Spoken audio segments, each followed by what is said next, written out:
Foggy mornings remind me of two things. One, in days past when video game hardware isn't very powerful, so they had to do fog to minimize draw distance and save on processing power. And two, my days at Oregon State. I'd wake up in the fall and there'd be really beautiful fog all over. I remember taking some pretty fun photos of the fog. But today is also unique because it's the first day after we finished the Whole30. It's a special, I wouldn't like to call it a diet regimen, but it's a new way of thinking about food. You don't want to use food as a crutch for emotional support or boredom, but to think of food as something that's a partner with you in your health instead of something you just consume. So around the last quarter of last year, I started consuming a lot of candy at work, put on some weight, didn't feel great, always felt guilty eating the candy. So around the beginning of this year, we started the Whole30, kind of help reset. I read the book about it last year. I can't remember what point, but I read it as we were doing the Whole30 first time. And it helped me kind of understand the thought process behind it. I know it's a good kind of kick in the pants to say, you know, you can resist the sweets and the treats. You just choose to eat them. So having 30 days to kind of just detox from it helps you kind of reset your brain and your habit cycles from just going for the junk food, and instead try to reset and try to eat a little healthier. So it's a long process because you have to avoid a few things that I really enjoy. That's not necessarily bad for you, but you have to be careful in quantities, namely rice. So the kids have been really good sports. Pledged through it through my birthday. I shouldn't do that next time, because I think the kids expect some sort of treat as food for their birthday. That's kind of part of their tradition on their birthday. So not having anything on my birthday probably felt like to them it wasn't quite a birthday at all. But I was okay with it because I wanted to find something else to celebrate with instead of food. So today we'll celebrate by having breakfast food for dinner. Even though Jenny was really nice and made us breakfast food for breakfast, it really was like a feast this morning.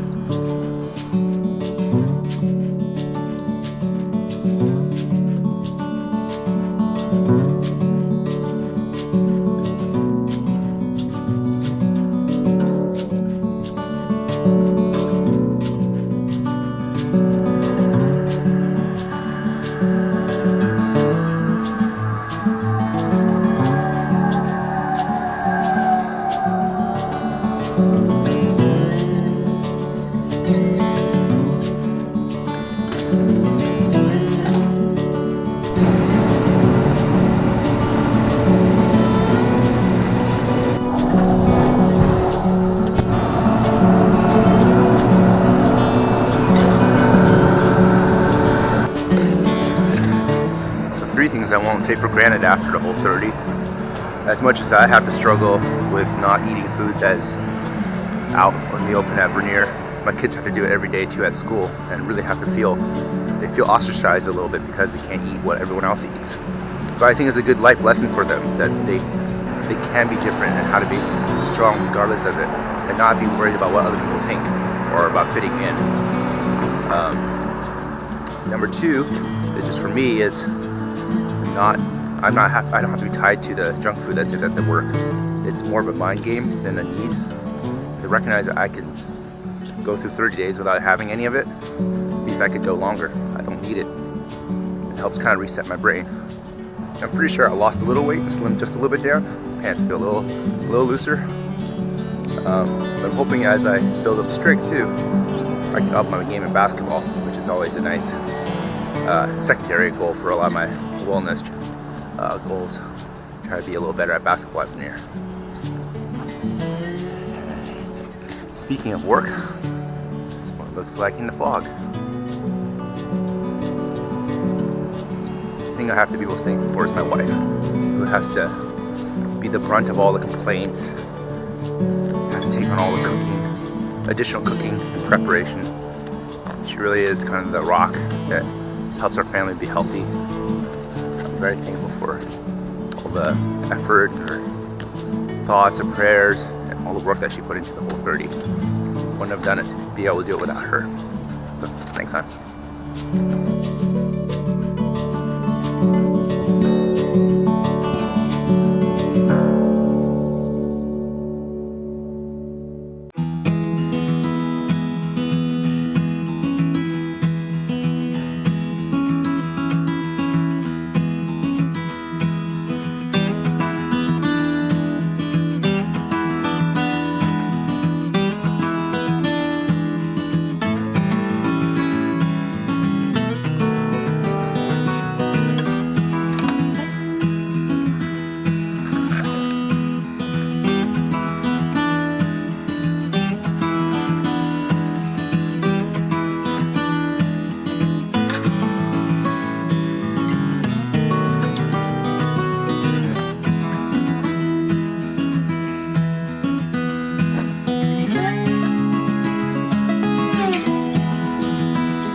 Some of the challenges of any diet that restricts the food you eat, of course, is just missing the foods you can't have.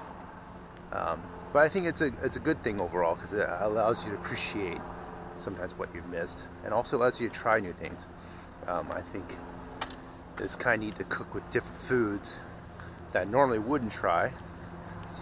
And I get to try new recipes I don't usually get to try, and experience new flavors. The other downside of the Whole30 is also food is social. One of the things that people do when they socialize is go eat.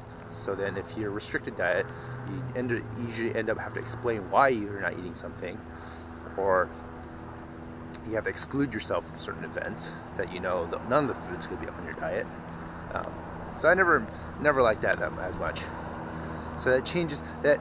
It might help you beneficially in health in terms of your food, but your psychological and just social well-being is not as good. So some of those things, for 30 days is okay because you focus on that part of it. But if you do it for too long, I think you start losing some of the benefits because you lose out on the human contact by not socializing with food.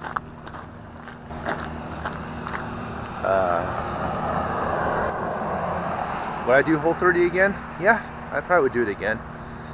Would I be excited to do it again? No. But being able to just kind of reset and also kind of take a Sabbath away from some things that you maybe use as a crutch, I think it's always a good thing kind of just to rethink. One of the themes I have in my life is always to reconsider, not take anything for granted, but not also make assumptions that how everyone else is doing it is the way it should be done. Really think, is it really a good fit for you too?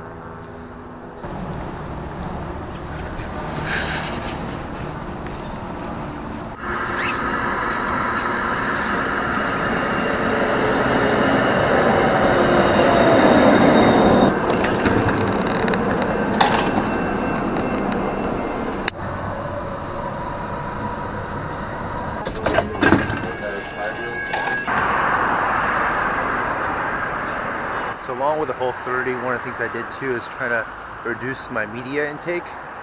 I didn't completely go the whole 30 days without watching a movie or watching a show at all. I caught the flu along the way, and when you're just sitting around, kind of, movie is a nice way to pass the time. But I did reduce how many movies I watched throughout the month, and just it gave me time to be creative again, and it was really nice to put that aside and block it out for a while. And that's why we have videos like this to watch now, because instead of watching movies, I'm creating movies. So at any given time, I mean, the Bible talks about fasting and spending time away from things that we usually go in routine, just to break us out of our patterns and kind of think big again, clear our minds, and really take a moment to pause. I think it's really nice in software processes or any processes when there's retrospectives. You take a pause from your process, think through it. Does it make sense still? Improve it. I think it's in our life when it's go, go, go, and you're always going. It's really easy to fall into routine and then forget why you're doing it, what you can do better about it, or whether you should still do it at all. I guess it all boils down to thinking before doing. Seems to be the recurring theme I think of. Whether it's in food or your hobbies, just thinking before doing. And one of the biggest lessons I've learned, small steps, little things really add up to be big things over time. It's usually the big things are the things that people are watching out for. Car accidents or natural disasters. But the things that will really get you at the end, it's actually the little things. The small steps you can take every day that makes a bigger impact years or even decades down the road. So a Whole30 or even a 30-day reset helps you just kind of do one little step for bigger impacts for the rest of your life. So thanks for watching. If you like this video, hit the like button below. If you want to hear more of my random thoughts, please subscribe.